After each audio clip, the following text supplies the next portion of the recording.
So, hello, Lauri. Or I don't, is there a way that I can pronounce that better? Lauri. Lauri. So, hello, Lauri. Hi. Um, we came here to talk about Rise, the latest album that came out mid-September, if I'm not wrong. Um, so the last album came out in 2017. I heard that this album had a lot of issues with coming to be because of the pandemic and everything. How much did the pandemic delay Yeah. this album? Well, that was, of course, a big deal for anyone on this planet. But, we had big plans to record this album in a beautiful studio in England. We had everything booked and it looked very bright and hopeful at one point. But then COVID started and everything started to go like really bad. But since we didn't know how long it's gonna last, it could have been a month or a year or 10 years, something, so we decided we should just do something, and we um, started recording the album remotely so that we could record at home. I was in Hawaii, where I live, and Aero bass player, he's in Australia near Sydney, and then the rest of the band in Finland, and then the producer guy in England, and the label guys in Sweden. So it's like from all these different countries, we could work together over the internet.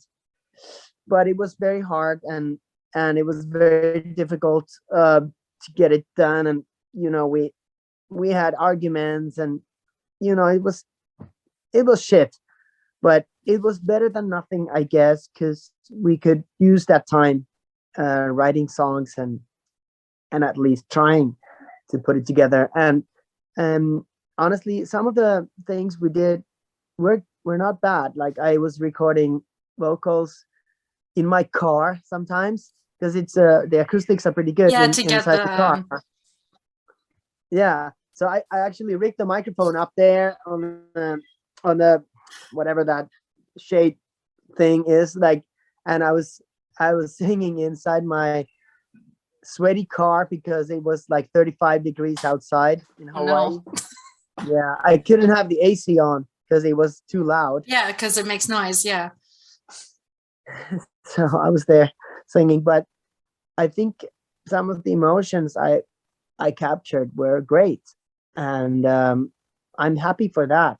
I mean, and then I could work without someone breathing on my neck, like, as long as I wanted. I was recording in the middle of the night, um, sometimes like hours with one song, just like feeling it and just like, digging the vibe. Because sometimes when you go in the studio, you know, someone is always like looking at the time, and you have to do this and that. Now I could just use all that time all for myself. So, and then there's like funny stories, like Eero, bass player, they needed to have certain bass sound for his recordings, and he didn't have that bass at home. So he went to a music store and he was like, "Excuse me, can I try that bass?" And then they gave him the bass, and he opened his laptop and started recording that bass in the fucking store. That's so cool. And that ended up on the album. And so I think it's like a good kind of downgrading, like, Do whatever you you don't you can. don't really yeah, and you don't really need to have that big studio always. You don't always need to have that big budget and money and that stuff. If you have good ideas and visions, that's what you need. Definitely. And the album turned out great. Were most of the things recorded remotely then, or did you all end up in a studio to finish it up? Well, I would say like 50%, maybe. I don't know exactly, but I mean, on the album, but we did almost 20 songs all together. So some of them were not obviously on the album. They are being some B-sides, whatever, later. But what ended up on the album, I would say 50-50 studio, 50-50 remotely in my car. So yeah, but then again, you know, the album kind of tells the story of those, you know, hopes and fears and all those things that happened during those years, and actually got much worse since guitarist Pauli, he left us like a year and a half ago. You know, so the band broke up in the middle of recordings, and that was hard because, you know, the tension got to be too much, and I think we had some problems before that, but now when we had to deal with them on the screen, on the laptop screen, it was too much to take. Like, we didn't see each other for more than a year physically. So, you know, we're used to being together like brothers, you know, like all the time for the last 30 years. So it's like, it was tough. But then he left. Of course, that was devastating. We didn't have a guitarist for a few weeks, but then quite soon I got an idea of approaching this girl, Empu. And no, she had played in many bands before. I didn't know her personally, but I knew the stuff she'd done, and then I just called her, like, would you be interested? And she was available, and she came to Helsinki. We all flew to Helsinki to play with her. We asked her to practice 2 songs, In the Shadows and Immortal, which has more guitar parts in it. And then she was just fantastic. Like, we didn't have any plan B. Like, we didn't have anyone else in mind.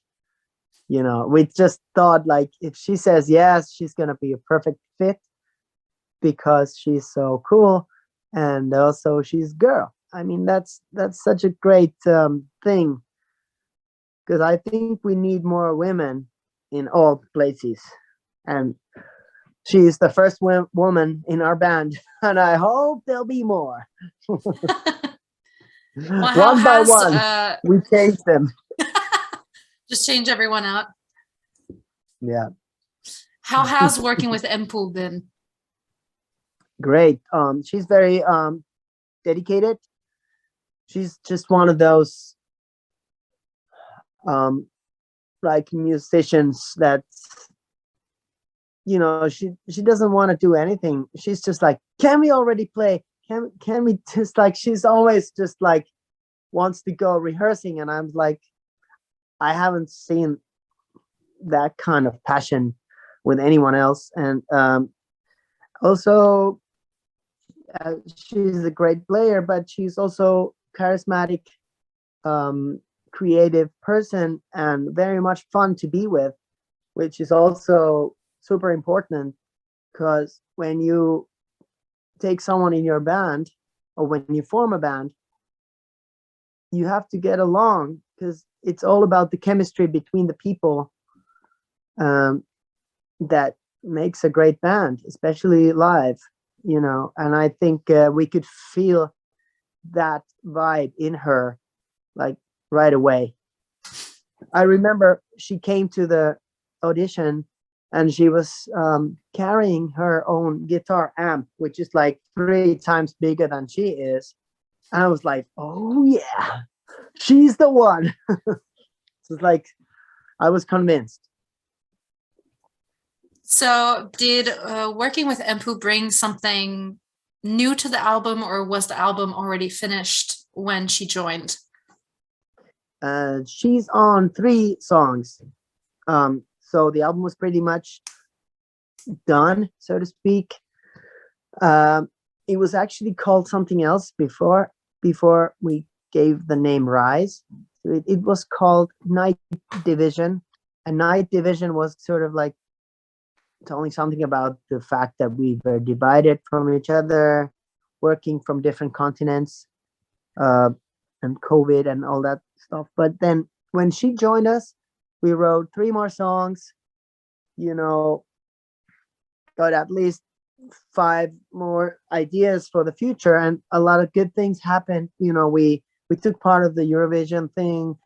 We played tons of festivals, and like all of a sudden there was a happy ending to this album. So we wanted to rename it to be Rise, which is more telling something about the feeling that's in the band right now. So talking about a happy feeling, the album starts out with such an upbeat song. Was that something you intentionally wanted to just start it off like, wee? You just can't help but smile with the first song. Because we have this tendency, like, being like dark. It's very not typical, I guess, for your band. Like, I was like, I can't take it anymore. Let's write a happy song, you know, because I also like the song itself. It has like this layer of melancholy because it's really about from a positive angle. It's like celebrating life as it is, and all this greatness we have.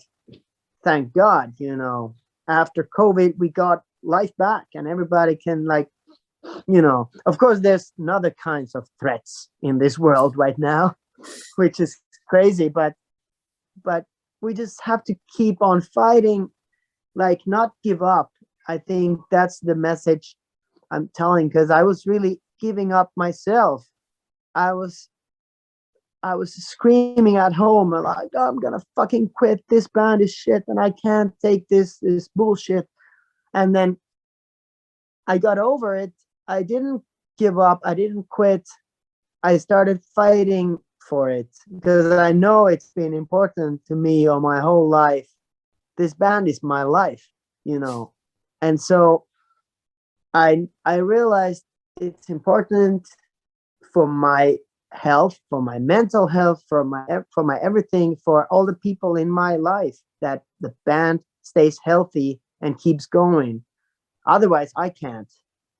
So, you know, like, it was kind of also like this personal struggle I had to deal with, and that also can be heard in the lyrics and in the album. So yeah, I was gonna say there are a lot of songs where that is reflected in the lyrics. Is there one song in particular that kind of stands out lyric-wise about this whole period of your life? I think the song Rise was one of them. I was really a big mess when I went to see Desmond Child, writer, producer, who I worked with the last 3 songs. And I went to see him in Greece. He was there with his family on a vacation. And I told him, like, I called him, like, I'm going to go solo. I'm going to make a solo album. And I have all these plans, and I'm going to break the band and blah, blah, blah. And then he was like, okay, slow down, come to see me. And then I went to see him. And the next day, I actually literally lied on the sofa and started talking about my life and my miserable thoughts. And he was writing stuff down, like, for hours. And then finally he was like, okay, I think we're ready to write a song about this shit that you just told me. So it's like, it started from my problems, and he was like, okay, I'll put you back on track. Let's do this, you know, let's write a power anthem that is for you, for me, and for anyone who's struggling with life. So that felt like a meaningful thing, and writing that song gave me strength and direction. So I think it was really good, and it's been fun to perform that song live. You know, it has a lot of energy, and it has a very uplifting Is that lyric. your favorite song to perform live from this album? Well, I think we just played 3 songs from the album so far, which is this one, and then Jezebel. And Jezebel, actually, you can tell that it's become a big hit because I think Eurovision too was something that uh, took it a little further, and so that we played it on the festivals this summer.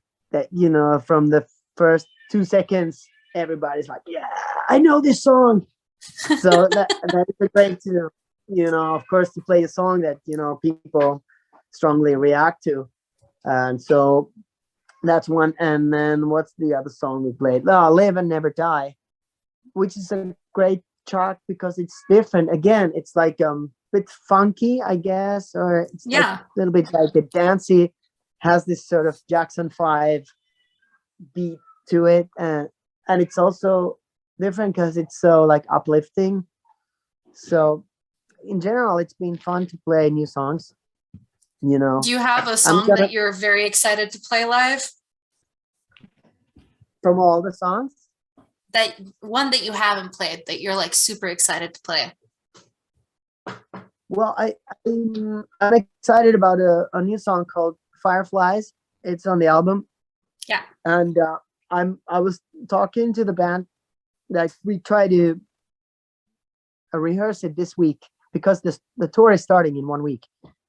In 7 days, I think 6 days, we go to Hamburg, and that's gonna be the first gig, and then we just go on and on. So I think at least that song would be great because that's another song that is a bit special because it was supposed to be very hard song. I was actually singing an octave higher um, before, and then the reason I'm now sort of whispering the song, the chorus, is that I was actually singing inside my car.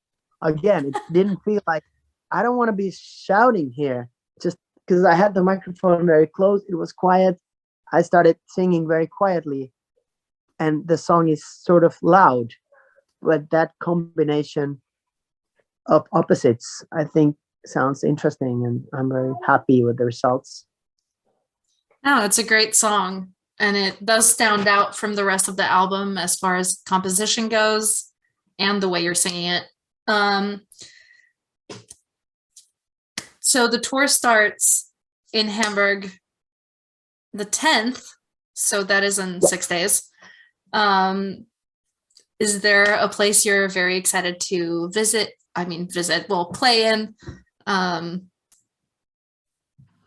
Well, in general, it's one of the best things to be on a tour, and especially on a bus tour. I love to be on the tour bus because it's like it's a mobile home.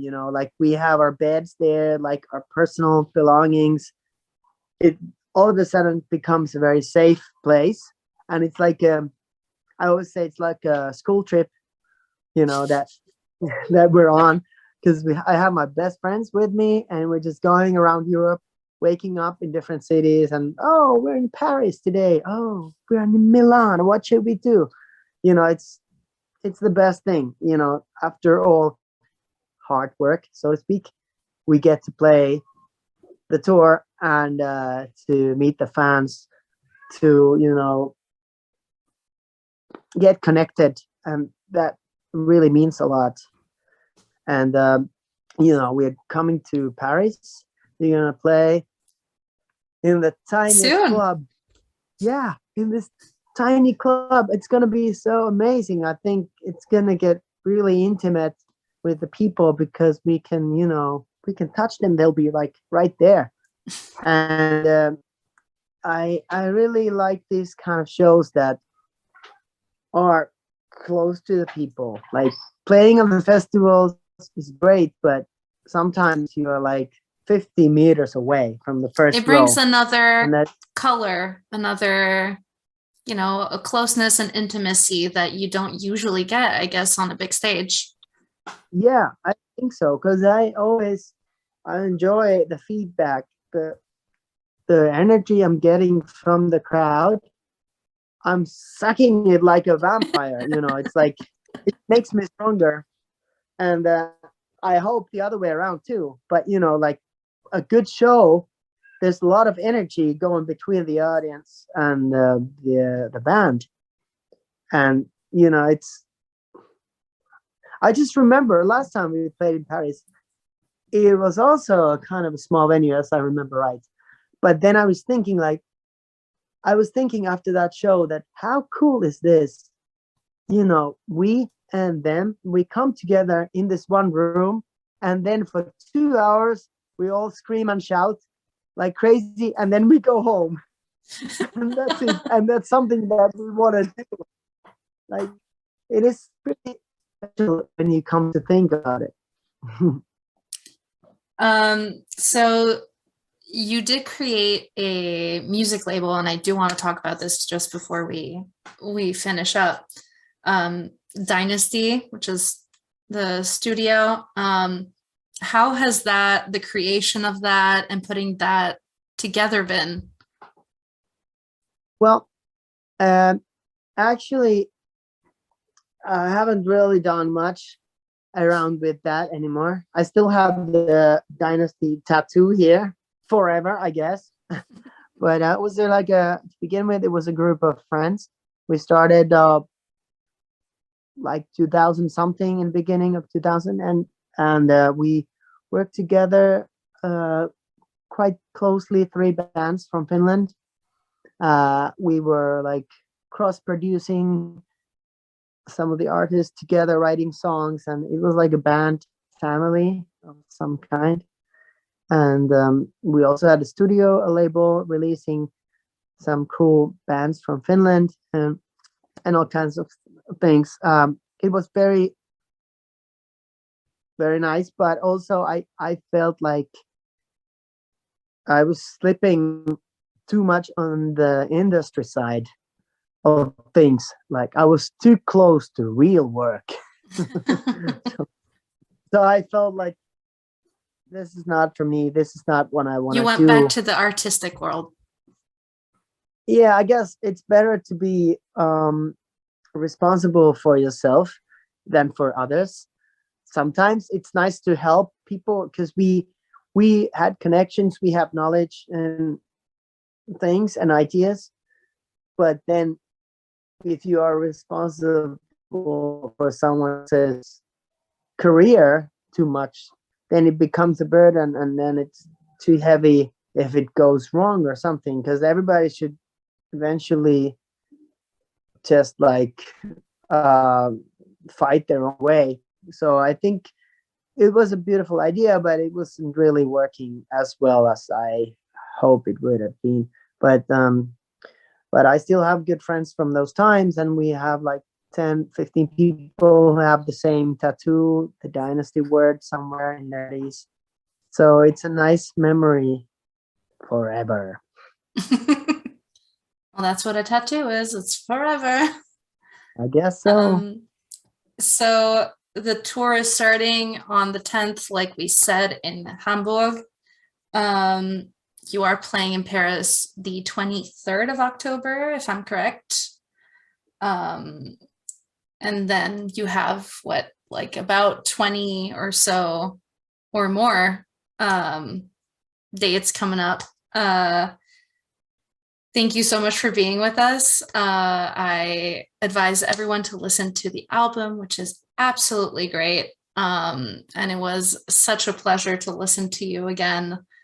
Merci à tous et j'espère que vous serez tous à Paris le 23 octobre pour voir The Rasmus.